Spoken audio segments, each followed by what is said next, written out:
Hello, আবারও নতুন video নিয়ে চলে এলাম। আমি পারমিতা। তোমরা কেমন আছো? আশা করি ভালো আছো।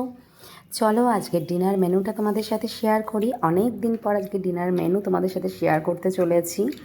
ডিনারে আছে ভাত, তার সাথে আছে গরম গরম বড়া। এটা হচ্ছে ফুলকপির বড়া।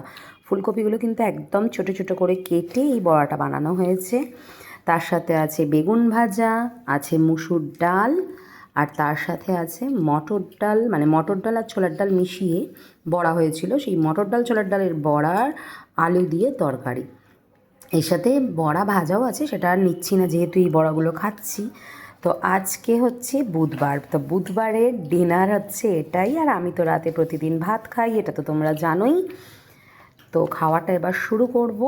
প্রথমেই যেহেতু আমি বেগুন ভাজা খুব পছন্দ করি, তাই আমি বেগুন দিয়েই শুরু করব। বেগুন ভাজা কিন্তু এরকম গরম, আর আমার কিন্তু ভাতটা খুবই গরম। তো আমি গরম বেগুন ভাজা গরম ভাত দিয়ে প্রথমে খাবো। এটা আমার কাছে অমৃত। তারপরে আমি বাকি সব কিছু খাবো। বেগুন ভাজা আমি সব সময় চেষ্টা করি শুকনো ভাতে আগে খেতে। তো তোমরা কারা কারা এরকম বেগুন ভাজা গরম ভাত দিয়ে খেতে পছন্দ করো অবশ্যই জানিও কমেন্ট সেকশানে। আর তোমাদের আজকের ডিনারের মেনুতে কী কী ছিল সেটাও জানিও। চলো খেয়ে নিই, টাটা।